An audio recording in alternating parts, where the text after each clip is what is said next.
ಬಾಗಲಕೋಟೆಯ ಐತಿಹಾಸಿಕ ಹೋಳಿ ಹಬ್ಬದ ಅಂಗವಾಗಿ ಮಾಧವ ಸೇವಾ ಕೇಂದ್ರದ ವತಿಯಿಂದ ಭವ್ಯವಾದ ಹಲಿಗೆ ಮೇಳದ ಸ್ಪರ್ಧಾ ಕಾರ್ಯಕ್ರಮ ಆಯೋಜನೆ ಮಾಡಲಾಗಿತ್ತು. ಸಮಾರಂಭವನ್ನು ಜಿಲ್ಲಾ ಉಸ್ತುವಾರಿ ಸಚಿವರಾಗಿರುವಂತಹ ಆರ್.ಬಿ. ತಿಮ್ಮಾಪುರ್ ಅವರು ಹಲಿಗೆ ಬಾರಿಸುವ ಮೂಲಕ ಚಾಲನೆ ನೀಡಿದರು. ಈ ಸಂದರ್ಭದಲ್ಲಿ ಮುಖ್ಯ ಅತಿಥಿಯಾಗಿ ಲೋಕೋಪಯೋಗಿ ಸಚಿವರಾಗಿರುವಂತಹ ಸತೀಶ್ ಜಾರಕಿಹೊಳಿ ಅವರು ಭಾಗವಹಿಸಿದ್ದರು. ಈ ಸಂದರ್ಭದಲ್ಲಿ ಮಾತನಾಡಿದ ಅವರು, ಬಾಗಲಕೋಟೆಯ ನಗರದಲ್ಲಿ ಹೋಳಿ ಹಬ್ಬವು ತನ್ನದೇ ಆದಂಥ ವೈಶಿಷ್ಟ್ಯತೆಯನ್ನು ಪಡೆದುಕೊಂಡಿದೆ. ಇಡೀ ದೇಶದಲ್ಲೇ ಮಾದರಿಯನ್ನಾಗಿ ಇಲ್ಲಿನ ಜನ ಹೋಳಿ ಹಬ್ಬ ಆಚರಣೆ ಮಾಡಲಾಗುತ್ತಿದೆ. ಎಲ್ಲರೂ ಒಗ್ಗಟ್ಟಾಗಿ ಆಚರಣೆ ಮಾಡಬೇಕೆಂದು ಅವರು ಕರೆ ನೀಡಿದರು. ಇದೇ ಸಂದರ್ಭದಲ್ಲಿ ಶಾಸಕರಾಗಿರುವಂತಹ ಜೆ.ಟಿ. ಪಾಟೀಲ್ ಸೇರಿದಂತೆ ಇತರ ಮುಖಂಡರು ಭಾಗವಹಿಸಿದ್ದರು.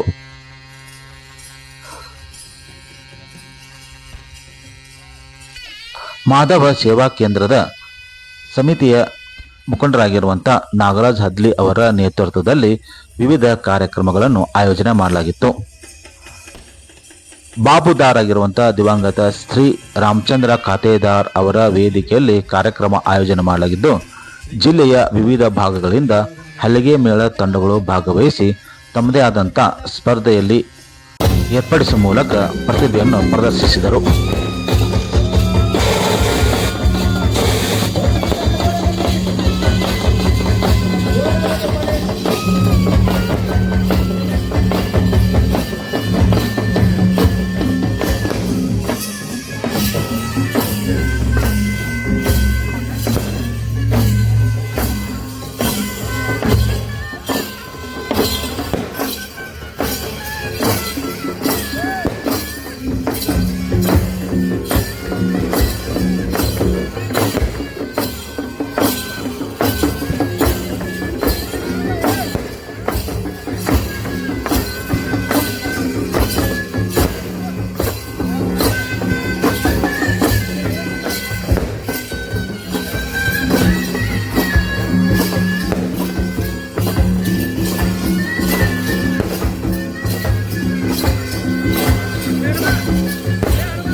ಸ್ವೀಕರಿಸಬೇಕು ದಯವಿಟ್ಟು.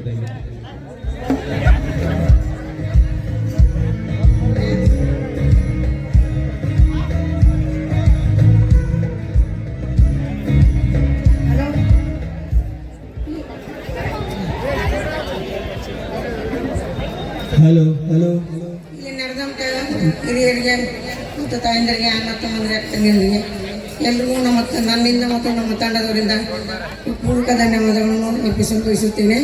ಮತ್ತು ನಮಗೆ ಮಹಿಳೆಯರಿಗೆ ಒಂದು ಎಲ್ಲ ಕಲೆಗಳನ್ನ ಒಂದು ರಾಜ್ಯ ಮಟ್ಟದ ಸ್ಪರ್ಧೆ ಮಾಡಬೇಕಂತ ಮಾಡಿದ್ರೆ, ಆದರೆ ಕಾರಣಗಳಿಂದ ಆಗಿಲ್ಲ. ಮುಂದಿನ ದಿನಗಳಲ್ಲಿ ಇದನ್ನ ರಾಜ್ಯಕ್ಕೆ ಪರಿಚಯ ಮಾಡುವಂತ ಪ್ರಯತ್ನ ನಾವು ನೀವೆಲ್ಲ ಕೂಡಿ ಮಾಡೋಣ ಅನ್ನೋ ಮಾತನ್ನ ಇವತ್ತು ಹೇಳ್ತಾ, ವಿಶೇಷವಾಗಿ ನಾನು ಇಂಥ ಹಲವಾರು ಕಾರ್ಯಕ್ರಮಗಳನ್ನ ಪ್ರತಿ ತಿಂಗಳ ಮಾತಾಡ್ತಾರೆ. ನಾನು ನೋಡ್ಲಿಕ್ಕೆ ಏನು ವಿಶೇಷ ಇದೆ, ನಾವು ಇದನ್ನ ನಮ್ಮ ಜಿಲ್ಲೆಯಲ್ಲಿ ಮಾಡಬಹುದಾ, ಇದರಿಂದ ಆಗುವಂಥ ಅನುಕೂಲಗಳನ್ನು ಕಾರಣಕ್ಕಾಗಿ ಒಂದು ತಾಸು ಮುಂಚೆ ನಾವು ಬಂದು ಕೂತಿದ್ವಿ. ಅವರು ಕೂಡ ಅವರೆಲ್ಲ ಬರ್ಲಿಕ್ಕೆ ತಡವಾಗಿ ಬಂದಿದ್ದಾರೆ. ಬಹುಶಃ ನಾವು ಸುಮಾರು ನೋಡಬೇಕು, ಆನಂದ ಪಡಿಬೇಕಂತ ಬಂದಿದ್ದೇವೆ. ಇಷ್ಟು ಮಾತ್ರ ಈ ಸಂದರ್ಭದಲ್ಲಿ ಹೇಳ್ಬೋದು, ಇದು ವಿಶೇಷ ರೀತಿಯ ಆಚರಣೆ ಬಾಗಲಕೋಟೆಯಲ್ಲಿ ವಿಶೇಷವಾಗಿದೆ. ಅದು ಮುಂದುವರಿಬೇಕು. ಯಾಕಂದ್ರೆ ನಮ್ಮ ಪರಂಪರೆ, ಇತಿಹಾಸ, ಕಲೆಗಳು ಕೂಡ ಯಾವ ಸಂದರ್ಭದಲ್ಲಿ ನಾವು ಎಷ್ಟೇ ಮುಂದುವರೆದು ಕೂಡ ನಶಿಸುವ ಉಳಿಬೇಕು. ಅದನ್ನು ಉಳಿಸ್ಲಿಕ್ಕೆ ನಾಗರಾಜ್ ಅವ್ರ ತಂಡ ಬಹಳಷ್ಟು ಪ್ರಯತ್ನ ಮಾಡಿದೆ. ಅವರಿಗೆ ನಿಮ್ಮೆಲ್ಲರ ಪರವಾಗಿ ನಾವು ವೇದಿಕೆ ಎಲ್ಲರ ಪರವಾಗಿ ಅವ್ರನ್ನ ಅಭಿನಂದಿಸಿ ಈ ಕಾರ್ಯಕ್ರಮವನ್ನು ಅವರು ಪ್ರತಿ ವರ್ಷ ಮುಂದುವರಿಸಬೇಕು. ಹೊಸಬರಿಗೆ ಇದನ್ನ ಕಲಿಸುವಂತ ಪ್ರಯತ್ನ ಅವ್ರ ತಂದಿನ ಮಾತನ್ನ ಹೇಳ್ತಾ ಈ ಕಾರ್ಯಕ್ರಮದಲ್ಲಿ ಕೂಡ ನಾವು ಇದನ್ನ ರಾಜ್ಯ ತುಂಬ ಬಯಬೇಕು. ಬಾಗಲಕೋಟೆ ಕಡೆಗಳನ್ನ ಬಾಗಲಕೋಟೆ ವಿಚಾರಗಳನ್ನು ಮಾತನಾಡಿ ಸಂದರ್ಭ ಹೇಳಿ ಅದಕ್ಕಾಗಿ ಈ ಕಾರ್ಯಕ್ರಮ ನೋಡಲಿಕ್ಕೆ ವಿಶೇಷವಾಗಿ ನಾವು ಬೆಳಗಾವಿಯಿಂದ ಬಂದಿದ್ದೇವೆ. ನಾಡೋದವರಿಗೆ ನಾವು ಈ ಸಲ ಲಾಸ್ಟ್ ಟೈಮ್ ಬಂದಾಗ ಅಲ್ಲಿಗೆ ಮೇಳ ಮಾಡ್ತಿದ್ದೆ. ಯಾಕೆ ನಾವು ಕೂಡ ಗೋಕಾಕದಲ್ಲಿ ಖಾಲಿ ಇದ್ದಾಗ ಸುಮಾರು ಜನ ತಿಳಿಸಿದ್ದಾರೆ ಹೋಳಿ ತುಂಬ ಸಿಗ್ತೀವಿ. ನಾವು ಹೋಳಿ ನಿಲ್ಲಿಸೋದು ಕೂಡ ಅದನ್ನ ಅದರಲ್ಲಿ ಇರುವಂತ ಆನಂದ. ಬಾಗಲಕೋಟೆಯ ನಗರದಲ್ಲಿ ಗಲಾಟೆ ಪ್ರಕರಣ ಹಿನ್ನೆಲೆ ಬೆಂಗಳೂರಿನಿಂದ ಸತ್ಯ ಶೋಧನಾ ಸಮಿತಿ ಆಗಮಿಸಿ ತನಿಖೆ ನಡೆಸಿ ಜಿಲ್ಲಾಧಿಕಾರಿಗಳಿಗೆ ಮನವಿ ನೀಡಲಾಗಿದೆ. ಬೆಂಗಳೂರಿನಿಂದ ಜನಶಕ್ತಿ ಪತ್ರಿಕೆಯ ವರದಿಗಾರರಾಗಿರುವಂತಹ ರಾಮಕೃಷ್ಣ, ಧಾರವಾಡದ ಮೇಯಸ್ ಸಾಹಿತ್ಯ ವತಿಯಿಂದ ಬಸವರಾಜ ಸುಳಿಬಾವಿ ಮತ್ತು ಬಿಳಿಯಳೆ, ಗುಲ್ಬರ್ಗದಿಂದ ಪ್ರೊಫೆಸರ್ ಕಾಶಿನಾಥ್ ಅಂಬಲ್ಗಿ, ಡಾಕ್ಟರ್ ಮೀನಾಕ್ಷಿ ಬಾಳೆ ಮತ್ತು ಕೆ ಲೀಲಾ ಸೇರಿದಂತೆ ಇತರರು ಆಗಮಿಸಿ ಗಲಾಟೆ ನಡೆದ ಸ್ಥಳಕ್ಕೆ ಭೇಟಿ ನೀಡಿ ಪರಿಶೀಲನೆ ಮಾಡುವ ಜೊತೆಗೆ ಸುತ್ತಮುತ್ತಲಿನ ಜನರೊಂದಿಗೆ ಚರ್ಚೆ ಮಾಡಿ ಸಮಾಲೋಚನೆ ನಡೆಸಿದ್ದಾರೆ. ಈ ಹಿನ್ನೆಲೆಯಲ್ಲಿ ಒಂದು ವರದಿ ತಯಾರು ಮಾಡಿದ್ದು ಆ ವರದಿಯನ್ನು ಮುಖ್ಯಮಂತ್ರಿ ಸಿದ್ದರಾಮಯ್ಯನವರಿಗೆ ಮತ್ತು ಗೃಹ ಸಚಿವರಾಗಿರುವಂತಹ ಜಿ ಪರಮೇಶ್ವರ್ ಅವರಿಗೆ ನೀಡುವ ಮೂಲಕ ಸೂಕ್ತ ತನಿಖೆ ಮಾಡಿ ತಪ್ಪಿಸ್ಥರ ವಿರುದ್ಧ ಕ್ರಮ ಜರುಗಿಸುವಂತೆ ಒತ್ತಾಯಿಸಿದ್ದಾರೆ.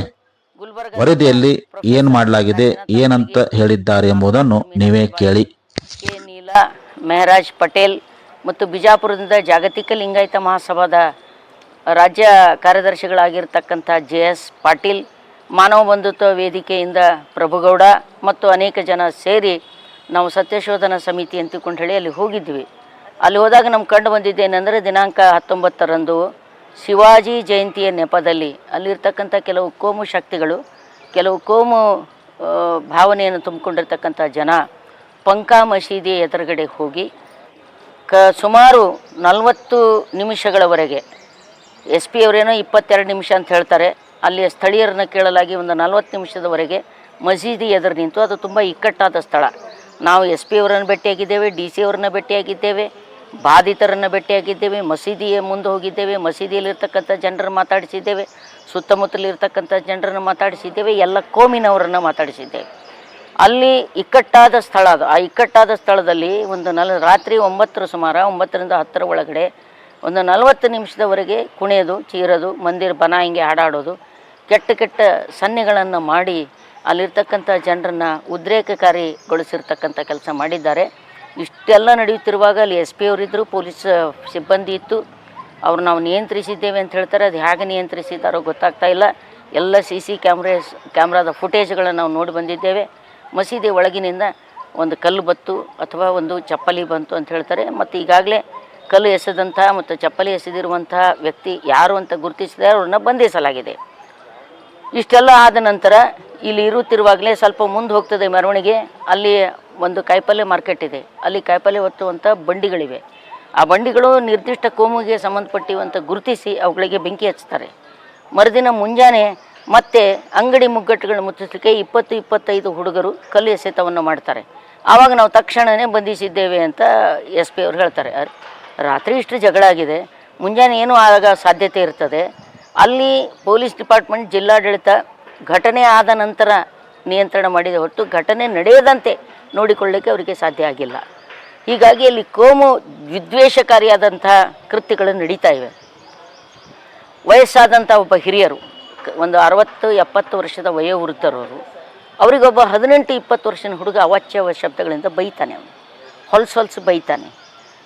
ಹೋಗಿ ಆ ವಯೋವೃದ್ಧರು ನೋಡ್ರಿ ನನಗೆ ಇವ ಹಿಂಗೆ ಬೈತಾರೆ ಅಂತ ಹೇಳಿದ್ರು ಕೂಡ ಯಾರು ಕಿವ್ಯಾಗ ಹಾಕ್ಕೊಳ್ಳಲ್ಲ. ಅಲ್ಲಿ ಇಂಥ ಒಂದು ಕೆಟ್ಟ ವಾತಾವರಣ ಮೂಡಿದೆ. ಯಾಕೆ ಇದೆಲ್ಲ ಹೀಗಾಯಿತು ಅಂತ ಕೇಳಿದ್ರೆ ಅದಕ್ಕೆ ಭಾಳ ಸ್ಪಷ್ಟವಾಗಿದೆ ಉತ್ತರ. ಅಲ್ಲಿಯ MLA, ಸಿಟ್ಟಿಂಗ್ MLA ಅವರು ತೀರ್ಕೊಂಡಿದ್ದಾರೆ. ಅಲ್ಲಿ ಬೈ ಎಲೆಕ್ಷನ್ ಇದೆ. ಬೈ ಎಲೆಕ್ಷನ್ಗೆ ಈ ಸರ್ತಿ ಬೈ ಹುಕ್ ಆರ್ ಕುಕ್ ಅಲ್ಲಿ BJP ಬರಬೇಕಾಗಿದೆ. BJP ಅದು ಕೇವಲ ಒಂದು ಮುಖವಾಣಿ. BJP ನಿಯಂತ್ರಿಸ್ತಾ ಇರೋದು RSS. ಅದರ ಹಿಂದಿರ್ತಕ್ಕಂಥ ಸಂಘ ಪರಿವಾರದ ಅನೇಕ ಗ್ಯಾಂಗ್ಗಳು. ಆ ಗ್ಯಾಂಗಿನ ಜನ ಶಿವಾಜಿ ಜಯಂತಿಯ ನೆಪದಲ್ಲಿ ಅಲ್ಲಿ ವರ್ಷಾಂಚಾರಿ ಅನೇಕ ವರ್ಷಗಳಿಂದ ಶಿವಾಜಿ ಜಯಂತಿ ನಡೀತದೆ. ಶಿವಾಜಿ ಜಯಂತಿ ನಡೆಯುವಾಗ ಮಸೀದಿ ಎದುರ ಹಮೇಶ ಅಲ್ಲಿ ಮೆರವಣಿಗೆ ಹೋಗ್ತದೆ. ಆವಾಗ ಆ ಮುಸ್ಲಿಂ ಸಮುದಾಯದ ಜನ ಹೊರಗೆ ಬಂದು ಅವ್ರನ್ನ ಸ್ವಾಗತ ಮಾಡಿ ಶಾಲು ಹಚ್ಚಿ ಪಾನಕ ಕುಡಿಸಿ ಅಪ್ಕೊಂಡು ಪರಸ್ಪರ ಅವ್ರ ಜೊತೆ 2 ಹೆಜ್ಜೆ ನಡೆದು ಮೆರವಣಿಗೆ ನಡೆಸುವಂಥ ಪರಂಪರೆ ಇತ್ತು. ಕಳೆದ ಈ 3-4 ವರ್ಷಗಳಿಂದ ಆ ಪರಂಪರೆ ರದ್ದು ಮಾಡಿದ್ದಾರೆ. ಈ ಕೋಮುವಾದಿಗಳು ಅದನ್ನು ನಿಲ್ಲಿಸಿದ್ದಾರೆ. ಮತ್ತು ಯಾವಾಗಲೂ ಹಗಲೊತ್ತು ಮೆರವಣಿಗೆ ಹೋಗ್ತಿತ್ತು. ಅದು 11-12 ಗಂಟೆಗೆ ಒಂದು ಜಯಂತಿ ಆಚರಿಸ್ತಿದ್ರು, 4 ತನಕ ಮೆರವಣಿಗೆ ಮುಕ್ತಾಯ ಆಗ್ತಿತ್ತು. ರಾತ್ರಿ ಯಾಕೆ ಹೋಗಬೇಕಿತ್ತು? ಅಲ್ಲಿ ಇಂಥ ಸೂಕ್ಷ್ಮ ಪ್ರದೇಶ ಅಂತ ಗೊತ್ತಿದೆ ಇವರಿಗೆ. ಬಾಗಲಕೋಟ್ ಕೋಮುವಾದಿಗಳ ಗಡ ಆಗ್ತಾ ಇದೆ ಅನ್ನೋದು ಗೊತ್ತಿದೆ. ರಾತ್ರಿ ಮೆರವಣಿಗೆಗೆ ಅವಕಾಶ ಕೊಡುವ ಅವಶ್ಯಕತೆ ಯಾಕೆ ಕೊಟ್ಟಿರಿ ಅಂತ ನಾವು SP ಕೇಳಿದಾಗ ಹೇಳ್ತಾರೆ ಅವರು, ಇಲ್ಲ ಲಾಸ್ಟ್ ಇಯರ್ನು ಇಲ್ಲಿ ಹೀಗೆ ಆಗಿದೆ ಅಂತೇಳಿ. ಲಾಸ್ಟ್ ಇಯರ್ ಉದಾಹರಣೆ ಯಾಕೆ ತೊಗೋಬೇಕು? ಅವರು ಹಿಂದೆ ಹಂಗೆ ಆಗ್ತಿರ್ಲಿಲ್ಲ 4-5 ವರ್ಷಗಳ ಹಿಂದೆ, ಅದು ಅವರಿಗೆ ಗೊತ್ತಾಗಲಿಲ್ಲ. ನಾವು ನಿಯಂತ್ರಿಸಿದ್ದೇವೆ ಅಂತ ಹೇಳ್ತಾರೆ. ಅವ್ರು ಏನು ನಿಯಂತ್ರಿಸಿದಾರೋ ಗೊತ್ತಿಲ್ಲ. ಆದರೆ ಅಲ್ಲಿ ಮರುದಿನ ಬಂದವರು ನಾವು ಬಾಗಲಕೋಟೆ ಚಲೋ ಅಂತಿಕೊಂಡು ಏನೋ ಒಂದು ಕಾರ್ಯಕ್ರಮ ಹಾಕಿದ್ರು ಎಲ್ಲ ಸಂಘ ಪರಿವಾರದವರು. ಅದನ್ನು ನಾವು ತಡೆ ಹಿಡಿದಿದ್ದೇವೆ. ಪುನೀತ್ ಕೆರಹಳ್ಳಿ, ಪ್ರಮೋದ್ ಮುತಾಲಿಕ್ ಇವರು ಬರೋದನ್ನು ನಿಲ್ಲಿಸಿದ್ದೇವೆ ಅಂತ ಹೇಳ್ತಾರೆ. ಅದರ ಸಿದ್ಧಲಿಂಗ ಸ್ವಾಮಿ ಹೋಗಿ ಅಲ್ಲಿ ಮಾತಾಡಿ ಬರ್ತಾನೆ. ಸಿದ್ಧಲಿಂಗ ಸ್ವಾಮಿ ಎಷ್ಟು ಪ್ರಚೋದನಕಾರಿಯಾದ ಮಾತುಗಳನ್ನ ಆಡ್ತಾನೆ ಅಂದರೆ, ನೀವು ಮೆರವಣಿಗೆ ಮಾಡುವಾಗ ಹಾಗೆ ಹೋಗಬಾರ್ದು, ಒಂದು ಟ್ರ್ಯಾಕ್ಟರ್ ತುಂಬ ಕಲ್ಲು ತೊಗೊಂಡು ಹೋಗಬೇಕು. ಇಂಥ ಮಾತುಗಳನ್ನ ಆಡಿದ್ದಾವೆ ಅಂತ ನಾವು ಜಿಲ್ಲಾ ಆಡಳಿತ SP ಅವ್ರಿಗೆ ಕೇಳಿದಾಗೆ, ಇದು ಕಾನೂನು ರೀತಿಯಿಂದ ಬಂಧಿಸಬೇಕಾದಂಥ ಮಾತು ಹೌದೇ ಅಲ್ಲ ಅನ್ನೋದನ್ನು ನಾವು ಲೀಗಲ್ ಎಕ್ಸ್ಪರ್ಟಿಗೆ ಕೇಳ್ತೇವೆ ಅಂತ ಹೇಳ್ತಾರೆ. ಒಬ್ಬ SP ಆಗಿ ಯಾವುದು ಲೀಗಲ್ ಶಬ್ದ ಇಲ್ಲೀಗಲ್ ಶಬ್ದ ಅನ್ನೋದಕ್ಕೆ ದೊಡ್ಡ ಕಾನೂನು ತಜ್ಞರ ಒಪಿನಿಯನ್ ಬೇಕಾ ಇವರಿಗೆ? ಎಲ್ಲವೂ ಕೂಡ ಕಾನೂನಾತ್ಮಕವಾಗಿ ಮಾತನಾಡುವಂಥ ಅಸಹಾಯಕತೆಯನ್ನು SP ತೋರಿಸಿದ್ದು ನಿಜವಾಗಿ ಕೂಡ ಆಶ್ಚರ್ಯ ಅನ್ನಿಸ್ತಿತ್ತು. ಅಲ್ಲಿಯ ಜಿಲ್ಲಾಧಿಕಾರಿಗಳನ್ನು ಕೂಡ ಹಾಗೇನೆ ನಾವು ಕರೆದಿದ್ದೇವೆ, ಶಾಂತಿ ಸಭೆ ಮಾಡಿದ್ದೇವೆ. ಆ ಕೋಮಿನವ್ರಿಗೆ ಒಂದು ಸತಿ ಕರೆದು ಮಾತು ಹೇಳಿ ಕಳ್ಸಾರೆ, ಈ ಕೋಮಿನವ್ರಿಗೆ ಒಂದು ಸತಿ ಕರೆದು ಮಾತು ಹೇಳಿ ಕಳ್ಸಾರೆ. 2 ಕೋಮುಗಳನ್ನ ಪರಸ್ಪರ ಎದುರಲ್ಲಿ ಕೂಡಿಸಿ, ಇಲ್ಲ ಅವ್ರು ಒಪ್ಪೋದಿಲ್ಲ ಅವ್ರು ಒಪ್ಪೋದಿಲ್ಲ ಅಂತೇಳಿ ನಿಮ್ಗೆ DC ಅಂತ ಮಾಡಿರ್ತಾರಲ್ಲ, ನೀವು ಅವ್ರನ್ನ ಹೇಳಿ ಅವ್ರಿಗೆ ಸಮಾಧಾನ ತಿಳಿಸಿ ಅರ್ಥ ಮಾಡಿಸಿ, ಈ ನೆಲದ ಕಾನೂನು ದೇಶದ ಕಾನೂನನ್ನು ಅರ್ಥ ಮಾಡಿಸಿ ತಂದೆ ಎದುರು ಕೂಡಿಸಿ ರಾಜಿ ಮಾಡಿ ಹಸಿ ಖುಷಿ ಮಾಡಿ ಶಾಂತಿ ಕಾಪಾಡಬೇಕು. ಅದೇ ನಿಮ್ಮ ಕೆಲಸ. ಅವ್ರು ಬರುವುದಿಲ್ಲ, ನಾವೇನು ಮಾಡೋಣ ಅಂತ ಕೇಳಿದ್ರೆ ಈ ಅಸಹಾಯಕತೆ ನಡೆಯೋದಿಲ್ಲ. ನಾಳೆ ಎಲೆಕ್ಷನ್ ಸಲುವಾಗಿ ಚರಂತಿ ಮಠ್ ಅವರು ಅದರ ಹಿಂದೆ ಕಳೆದ ಎಲೆಕ್ಷನ್ನಲ್ಲಿ ಅವ್ರು ಸೋತು ಹೋಗಿದ್ದಾರೆ. 1-2 ವರ್ಷ ಸೋತಿದ್ದನ್ನು ತಾಳ್ಕೊಳಕ್ಕೆ ಆಗ್ತಾ ಇಲ್ಲ ಅವರಿಗೆ. ಈಗ ಸಿಟ್ಟಿಂಗ್ MLA ಸತ್ತಿದ್ದು ಅದೊಂದು ದೊಡ್ಡ ಹಬ್ಬ ಸಿಕ್ಕಂಗಾಗಿದೆ ಅವರಿಗೆ. ಹೀಗಾಗಿ ಅಲ್ಲಿ ಕಾಮನ್ ಜನರಿಗೆ ಪಾಪ ಅದರ ಅರಿವಿಲ್ಲ, ಅವ್ರು ಯಾರಿಗೂ ಬೇಕಿಲ್ಲ. ನಾವು ಎಲ್ಲ ಕೋಮಿನವ್ರನ್ನೂ ಮಾತಾಡಿಸಿದ್ದೇವೆ. ಅವರು ಇಷ್ಟು ಭಯಗ್ರಸ್ತರಾಗಿದ್ದಾರೆ, ಆಫ್ ದ ರಿಕಾರ್ಡ್ ಹೇಳ್ತಾರೆ, ಆನ್ ದ ರಿಕಾರ್ಡ್ ಏನೂ ಹೇಳೋದಿಲ್ಲ. ಸಹಜವಾಗಿ ಎಲ್ಲ ಏರಿಯಾದೊಳಗೆ ಆಗ್ತಕ್ಕಂಥದ್ದು ಇದೆ. ಸೊ ಅದಕ್ಕೆ ನಾವು ಸರ್ಕಾರಕ್ಕೆ ಸತ್ಯಶೋಧನಾ ಸಮಿತಿ ವತಿಯಿಂದ ಕೆಲವು ರೆಕಮೆಂಡ್ ಮಾಡಿದ್ದೇವೆ. ಏನು ರೆಕಮೆಂಡ್ ಮಾಡಿದ್ದೇವೆ? ನಾವು ಇಡೀ ಕಮಿಟಿಯ ವರದಿಯನ್ನು ಸರ್ಕಾರಕ್ಕೆ ಸಲ್ಲಿಸ್ತೇವೆ. ಸರ್ಕಾರಕ್ಕೆ ಸಲ್ಲಿಸಿ ಗೃಹ ಮಂತ್ರಿಯವರಿಗೆ, ಮುಖ್ಯಮಂತ್ರಿಯವರಿಗೆ ನಮ್ಮ ನಿಯೋಗ ಭೇಟಿ ಆಗ್ತದೆ. ಬರಲಿರುವ ಹೋಳಿ ಹುಣ್ಣಿ ಇರ್ಬೋದು, ಉಗಾದಿ ಇರ್ಬೋದು, ರಂಜಾನ್ ಇರ್ಬೋದು, ಅಲ್ಲಿ ಕೋಮು ದಂಗೆ ಆಗಲಾರ್ದಂಗೆ ನೋಡಿಕೊಳ್ಳಬೇಕು. ಅಲ್ಲಿಯ ಅಧಿಕಾರಿಗಳ ಅಸಹಾಯಕತೆಯನ್ನು ನಿಲ್ಲಿಸಬೇಕು. ಅಸಹಾಯಕರಾದ ಅಧಿಕಾರಿಗಳನ್ನ ತೆಗೆದು ಕಾನೂನನ್ನು ಗೌರವಿಸುವ, ಗಟ್ಟಿಯಾಗಿ ಅದನ್ನು ಆಚರಿಸುವಂಥ ಬೇರೆ ಸಿಬ್ಬಂದಿಗಳನ್ನ ತಂದು ಹಾಕಲಿಕ್ಕೆ ಅಲ್ಲಿ ಸಾಧ್ಯ ಆಗಬೇಕು. ಮತ್ತು ಇಡೀ ಪ್ರಕರಣ ತನಿಖೆ ಆಗಬೇಕು, ತಪ್ಪಿತಸ್ಥರಿಗೆ ಶಿಕ್ಷೆ ಆಗಬೇಕು. ಸಿದ್ಧಲಿಂಗ ಸ್ವಾಮಿ ಅಂಥವ್ರನ್ನ ಹಿಡಿದು ಒಳಗೆ ಹಾಕಲಿಕ್ಕೆ ಭಾಳ ದೊಡ್ಡ ಬರೀ FIR ಮಾಡೋದಲ್ಲ, FIR ಮಾಡಿವಿ ಅಂತ ಹೇಳ್ತಾರೆ. ಅಂಥವ್ರು 10 FIR ಹಾಕ್ಕೊಂಡಾರ ಅವರು.